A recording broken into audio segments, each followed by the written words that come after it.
आज मैं आपको कुछ ऐसे सीक्रेट बताने वाला हूं जिससे आप ड्रीम 11 में बड़ी आसानी से कप्तान और वॉइस कैप्टन सेलेक्ट कर पाओगे।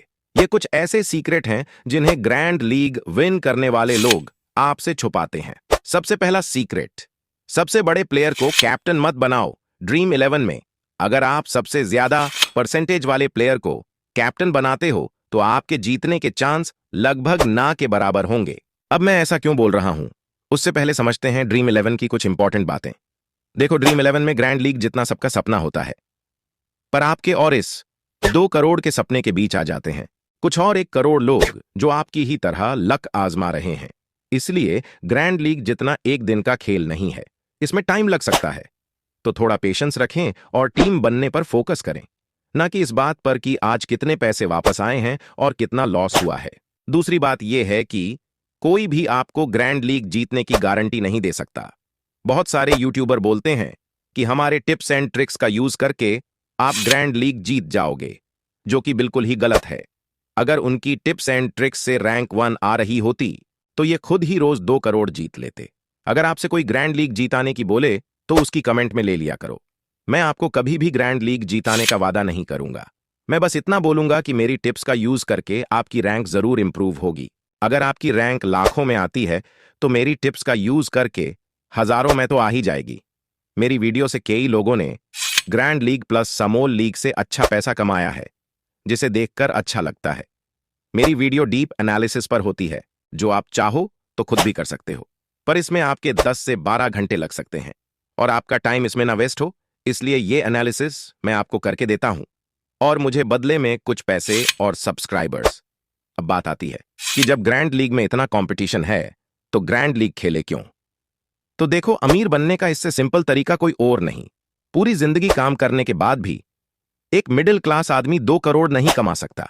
तो अगर दिन में आधा घंटा देकर और कुछ पैसे लगाकर 2 करोड़ जीतने का चांस मिलता है तो उसे नहीं गंवाना चाहिए। बस आज का ज्ञान खत्म करते हैं और वीडियो पर वापस आते हैं। देखो, हमेशा की तरह ये वीडियो भी नॉलेज और लॉजिक पर बेस्ड है। वीडियो देखने के बाद आपको 100% लगेगा कि आपने कुछ नया सीखा है। आज मैं आपको जो नॉलेज देने वाला हूं वे क्रिकेट के सारे फॉर्मेट में अप्लाई कर सकते हो, जैसे ओडीआई हो गया, T20 और T10। तो सबसे पहले देखते हैं वे 3 गलतियां जो हम जीएल के कैप्टन और वॉइस कैप्टन बनाने करने में करते हैं। ये गलतियां अगर आपने अवॉइड कर ली तो आप ऑटोमेटिकली 50% ओपोनेंट से अच्छी रैंक ला पाओगे, क्योंकि ये गलतियां बहुत लोग करते हैं और इसी वजह से लोग ग्रैंड लीग में टॉप 10 तो छोड़ो, विनिंग जोन में भी नहीं आ पाते। गलती नंबर 1, रीसेंट फॉर्म का ध्यान नहीं रखना। यह मैं कई बार बोल चुका हूं कि क्रिकेट फॉर्म का गेम है। बड़े से बड़े प्लेयर का भी खराब फॉर्म आता है और खराब फॉर्म में कई बार प्लेयर लगातार बुरा प्रदर्शन करता है। ऐसे में इन बड़े प्लेयर्स को टीम में लेना बुरी बात नहीं है, पर इनको टीम का कैप्टन बनाना भारी पड़ सकता है। हो सकता है आपको मेरी बात फालतू और टाइम पास की लग सकती है, लेकिन आप स्टैट्स और डेटा को गलत नहीं बोल सकते। अगर मैं विराट कोहली की बात करूं तो आपको आईपीएल 2022 तो याद ही होगा, जब किंग कोहली का बुरा दौर चल रहा था। इस आईपीएल में विराट ने 16 मैचों में 22 की एवरेज से मात्र 341 रन बनाए थे। इन 16 मैचों में विराट कोहली 6 बार 10 से कम के स्कोर पर आउट हुए थे। इसमें 3 डक भी शामिल है। वही मात्र 2 बार कोहली ने 50 से ज्यादा का स्कोर किया था। तो अगर आप इन पूरे 16 मैचों में विराट पर भरोसा करके उनको कप्तान बनाते तो आपके ग्रैंड लीग विन करने के चांस 0% होते, क्योंकि आरसीबी का कोई भी ऐसा मैच नहीं था जिसमें विराट कैप्टन हो। कैप्टन की बात तो छोड़ो, 50% से ज्यादा मैचों में तो विराट कोहली ड्रीम टीम का हिस्सा भी नहीं थे। तो पिक्चर बहुत क्लियर है, कितना भी बड़ा प्लेयर क्यों ना हो, समय की मार सबको लगती है और बुरा समय सबका आता है। जैसे इस सीजन में रोहित शर्मा का भी बुरा फेस चल रहा था, जब 19 की एवरेज से उन्होंने मात्र 267 रन बनाए थे और कोई भी ऐसा मैच नहीं था जिसमें रोहित शर्मा का स्कोर 50 रन से ऊपर गया हो। तो जिन प्लेयर्स का बुरा फॉर्म चल रहा है उनको कैप्टन मत बनाओ। हाँ, अगर आप 20 टीम बनाते हो तो वो तो केस ही अलग हो गया, लेकिन अगर आप हर मैच में 10 या उससे कम टीम लगते हो तो प्लेयर्स के रीसेंट फॉर्म को ध्यान में रखकर ही टीम बनाओ। अब दूसरी गलती डिस्कस करने से पहले आप ये वीडियो लाइक कर लें और हमारे YouTube चैनल को जरूर सब्सक्राइब कर लें। इससे मुझे मोटिवेशन मिलेगा ऐसी वीडियो बनाने के लिए। अब ये तो समझ आ गया कि खराब फॉर्म वालों को कैप्टन नहीं बनाना है, पर जिस प्लेयर का फॉर्म बहुत अच्छा है और जो प्लेयर सबका चाहता है और कैप्टन परसेंटेज में सबसे ज्यादा चुना जाता है, वो प्लेयर भी कप्तान की बेस्ट चॉइस नहीं है। तो ये है हमारी दूसरी गलती, सबसे अच्छे प्लेयर को कप्तान बनाना। ऐसा क्यों होता है और इसका सबूत क्या है? कुछ प्लेयर ऐसे होते हैं जिन्होंने लास्ट 2-3 मैचों में बहुत अच्छा परफॉर्मेंस दिया होता है। जैसे मान लो किसी प्लेयर ने लास्ट के 2-3 मैचों में 100 से ऊपर रन बनाए तो हो सकता है सबसे ज्यादा लोग इसी प्लेयर को कप्तान बना रहे हो और इसी प्लेयर का कैप्टन परसेंटेज सबसे ज्यादा हो। अगर हम भी इसी प्लेयर को कप्तान बना देंगे तो हमारे जीतने के चांस कम हो जाएंगे। अब इसका रीजन यह है कि कोई भी प्लेयर लगातार बहुत अच्छा परफॉर्मेंस नहीं दे सकता।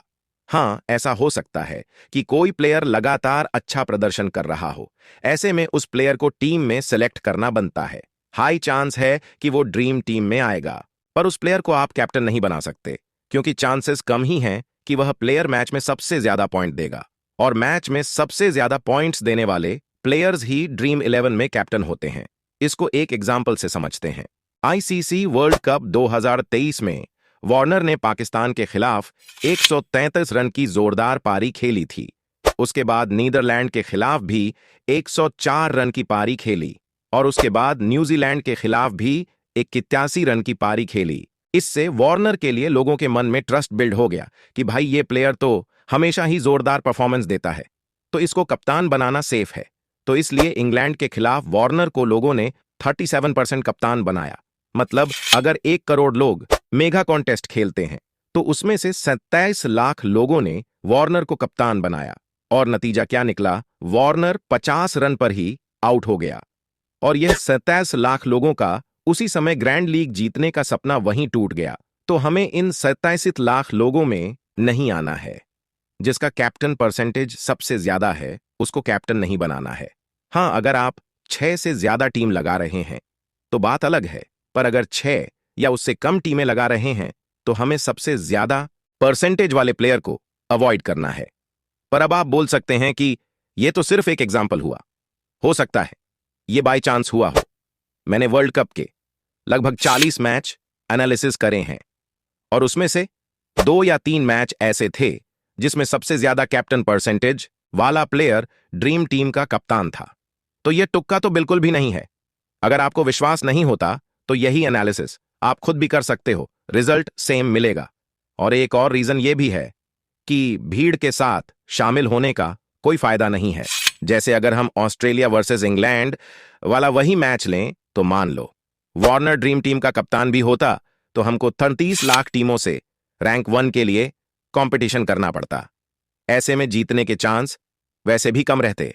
ऐसे में ऐसे प्लेयर को कैप्टन की प्रोफिनेस मत बनाओ। अब सही कैप्टन चूज करने से पहले देखते हैं गलती नंबर 3, जो कि है पिच रिपोर्ट का ध्यान नहीं रखना।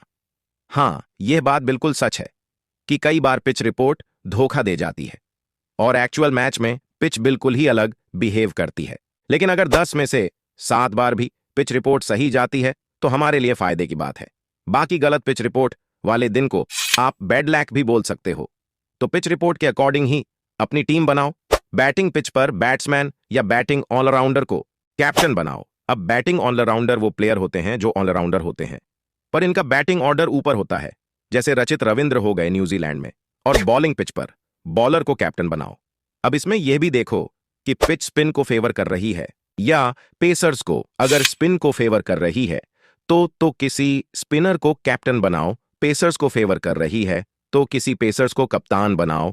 और इसमें थोड़ा डीप जाना हो तो यह भी देख सकते हो कि पेसर्स में स्विंग बॉलर को सपोर्ट मिल रहा है कि नहीं।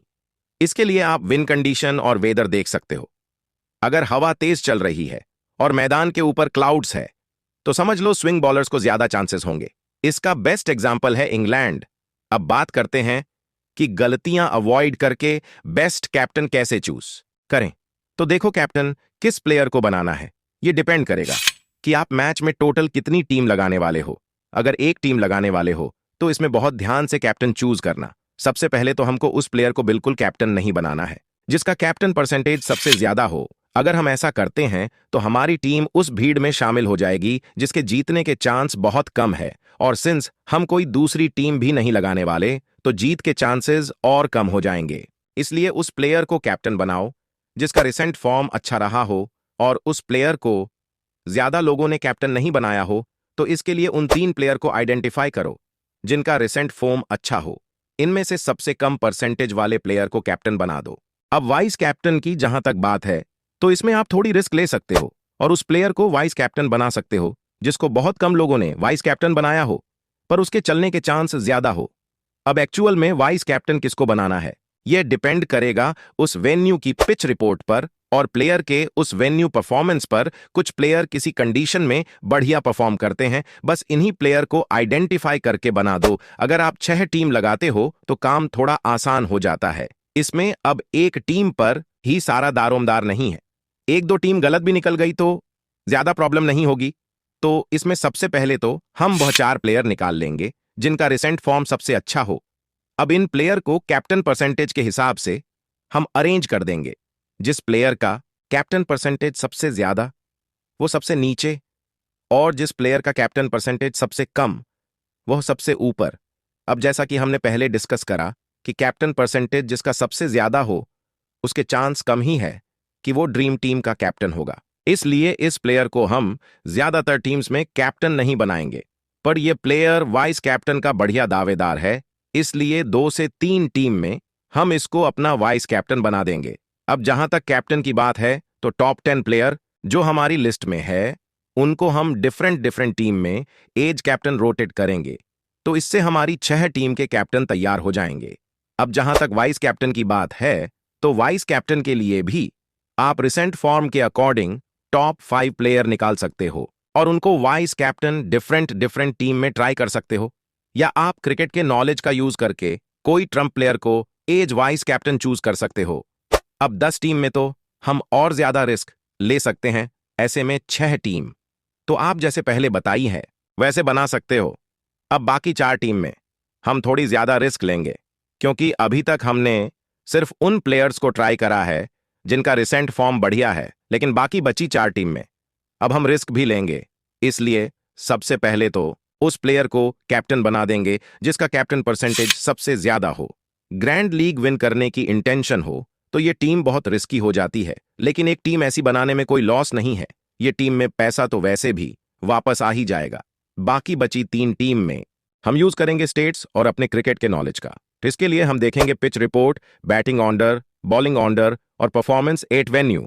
अगर T20 का मैच है और बैटिंग पिच है तो हम किसी ऐसे बैट्समैन को कैप्टन बनाएंगे जिसका बैटिंग ऑर्डर ऊपर हो। अगर बॉलिंग पिच है और पेसर्स को सपोर्ट है तो हम किसी ऐसे बॉलर को कैप्टन बनाएंगे जो डेथ ओवर में बॉलिंग करता हो। अगर बॉलिंग पिच है और स्विंग बॉलर्स को सपोर्ट है तो हम किसी ऐसे बॉलर को कैप्टन बनाएंगे जो बॉल स्विंग करवाता हो और स्टार्टिंग और ओवर में बॉल करता हो। तो यह सब बातें ध्यान में रखकर हम बाकी 3 टीम के कैप्टन को भी पिक कर लेंगे।